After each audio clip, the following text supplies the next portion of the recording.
Hey guys, and welcome back to my channel, or if it's your first time watching, welcome. Make sure to hit the subscribe button if you haven't done so already. In today's video, I'm going to be doing a review and demo of the new Sunday Riley The Influencer Foundation, which I have right here. Bam bam. So this guy came out about 2 weeks ago, I believe in the middle of March actually, or like the end of March. It came out on launch date. The foundation had 20 shades, which is amazing. First of all, let's talk about the fact that it's a skincare brand releasing a full coverage foundation or a medium coverage foundation. That is insane to me. Not a lot of skincare brands venture into the makeup world, and when they do, it's always something more like a primer or some type of serum or something like that that duplicates into makeup, such as like a BB cream, a CC cream, but never, or maybe like Shiseido, but they don't really count because they have a full-on makeup line. But Sunday Riley is known for their skincare products. They're not really known for their makeup, and obviously they've had some makeup in the past, but it was also like a sheer tint foundation. So again, 20 shades. It is meant for normal, oily, and combination skin. It is a clean, long-lasting foundation with medium to full coverage formulated with your skin's health in mind. So this is a solution for redness, uneven skin tone, and oiliness. It's supposed to provide natural-looking, long-lasting coverage that doesn't dry out as the day or night goes on, with a satin matte finish that stays fresh, looking even through workouts or humidity. With just one pump, gets perfectly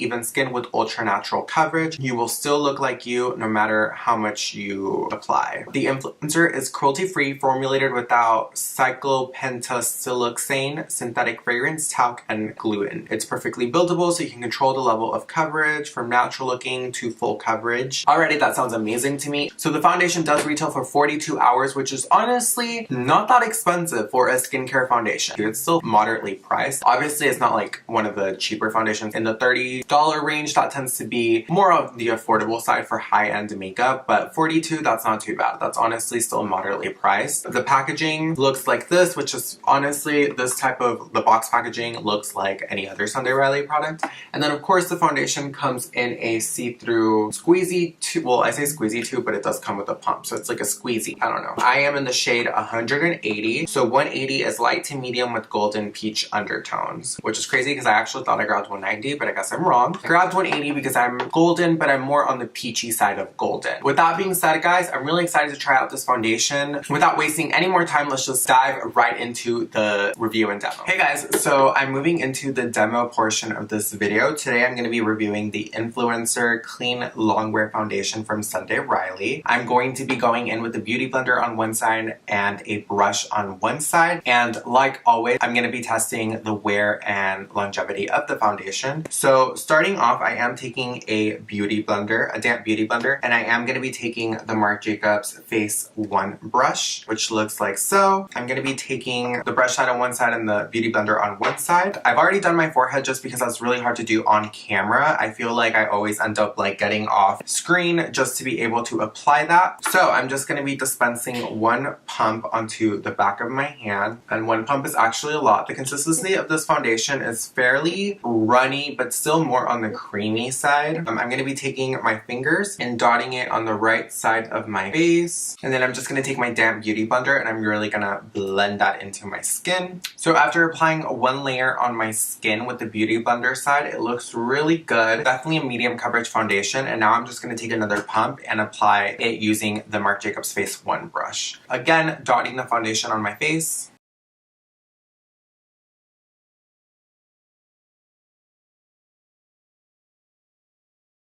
So I've applied the foundation using both the beauty blender and the face brush, and I have to say, after applying it, they both look the same. They both offer the same amount of coverage. So far, my impression of this foundation is that you can do either or. It's very versatile. So since I've applied one layer and it gave me medium coverage, I'm gonna go ahead and amp it up and go on with another layer like I normally do, just to see how well this foundation layers. So again, taking an extra pump of the foundation, I'm just gonna apply it to the areas that need coverage, which is typically my cheeks, just because that is where I have the most texture. Again, taking my damp beauty blender, I'm just gonna blend that in. And now I'm just gonna take my brush and do the others. So now that I've applied the foundation to both sides of my face, it looks really good, guys. It definitely gives a medium buildable coverage. I wouldn't say full coverage totally. I still have like I have a pimple right here that it didn't necessarily cover. Can't really see my acne scars per se, but I can definitely still see some of the texture. So if you have a lot of texture on your skin, I don't think that this foundation is necessarily going to smooth you out. I'm going to go ahead and take a flash photo and I'll be right back. So looking at the flash photo, and I took this in the dark, it has no flashback whatsoever, and I'm actually really shook by that. Normally when I take a picture, there's a slight flashback, but there is no flashback whatsoever, and overall, I would have to say that this foundation is flash friendly. I'm gonna go ahead and do the rest of my makeup, and I'll be right back to check back in with you guys. Hey guys, so I finished doing the rest of my makeup, and overall, it looks really good, I have to say. My skin looks really poreless. The only thing is that I can still see some of my texture, but it doesn't look horrible. But now we're basically just gonna see how the foundation wears throughout the day, to see how it wears, to see if it starts to break apart, to see if my skin is gonna soak it up, since it is a skincare foundation. When I think of a foundation that's more on the skincare side of things, I think of like a BB cream, a CC cream, where throughout the day it starts to wear more easily than a full coverage foundation that's long wearing. So we're gonna see, and we're gonna test out the claims that this foundation claims. It is now 3:03 p.m. in the afternoon, and I'll be back later on tonight to see how the foundation has worn throughout the day. I do have work from 4 to 9, so we'll see how the foundation wears. So just keep watching. Hey guys, and welcome back. So it is 11:37 at night. It's been about 8.5 hours since I initially put on the foundation. I went to work, I came back, I ate, and I'm back filming with you guys to see how the foundation is wearing and how it wore throughout the day, and also concluding the video. So with that being said, looking at myself in the mirror, it looks pretty good from far away, but when I get up close, I see some separation happening around my nose, on my chin, above my lip, and everywhere else it looks pretty good, but I have to say in this general area, it's not looking pretty at all. So like always, instead of touching up, I'm just gonna go in with the Murad Matte Effect Blotting Perfector. This is going to mattify me completely and possibly save the current state of the foundation. So I'm just going in those areas on my nose. So now that I've touched up using the Matte Blotting Perfector, I'm just looking at myself in the mirror. It looks pretty good. I have to say that definitely did make it look a lot better than it did originally when I first sat down. However, I still see some separation going on right here as well as around my nose. So the weird thing about this is that everywhere else it looks amazing except around my nose and on my chin. Those areas just look crazy right now, and I'm kind of scared because I haven't really looked at myself in the mirror up close. So I'm kind of scared that I looked like this at some point at work.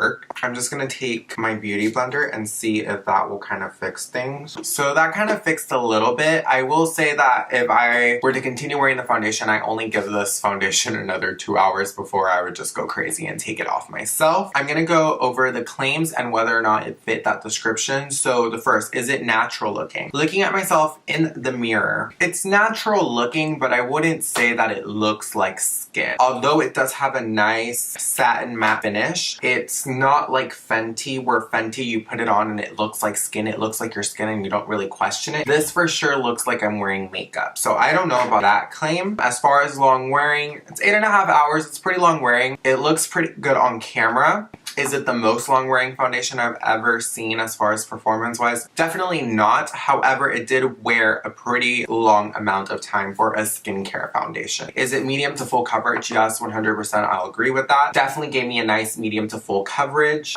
So going into the pros and cons. So the pro is that yes, it's a satin matte finish, so it is going to mimic the look of skin, still have a nice sheen to it. I did get a lot of compliments on it based on the sheen of the foundation. People were like, oh my god, it looks really good, you're glowing, it has a nice radiance to it. As far as color selection, there is about 18 to 20 shades, so that is very nice. A lot of foundations don't even have that. They'll have like 10 or 12, and that's amazing for a launch. The fact that they have so many shades is amazing. I love the skincare ingredients in the formulation that really help to counteract redness or any skin sensitivity. It's really a soothing foundation, which I think is amazing because a lot of people have redness, a lot of people have rosacea. I think this foundation is going to be great if you have super sensitive skin. Overall, I think it's a a great foundation. I definitely think that if you are super into skincare and you're looking for a foundation that's going to meet your skincare needs and skincare goals, then I definitely think that this is a great foundation for you. I think that if you're oily or if you're combo skin, I think you're greatly going to enjoy this foundation. However, I feel like if you're dry, I would definitely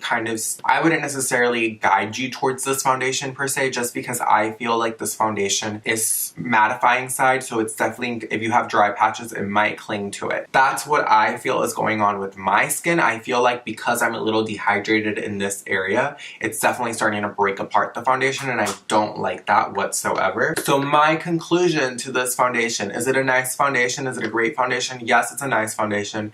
It's a great foundation if you're normal, oily to combo skin, but if you're dry, I don't think this is an amazing foundation. And coming to my personal conclusion, is it a good foundation? Yeah, for sure. I definitely love everything it has going on for it. I love all the ingredients. I love how it looks. However, is it my new holy grail? No. Is it a must-have? No, but I think there's definitely a market for this foundation if you're definitely a skincare junkie. If you're really into skincare, don't want anything with bad ingredients, this is definitely going to be for you. But for me personally, I'm probably going to return it. So with that being said, guys, that basically concludes today's video. I hope you guys enjoyed this video. I hope you guys watched it to the very end, and if you did, leave the peach emoji down in the comments like always, and make sure you follow me on all social media at DGAFpanda. Make sure you hit that notification button so you can be notified every time I upload a video, and until next time, guys, DGAFpanda out.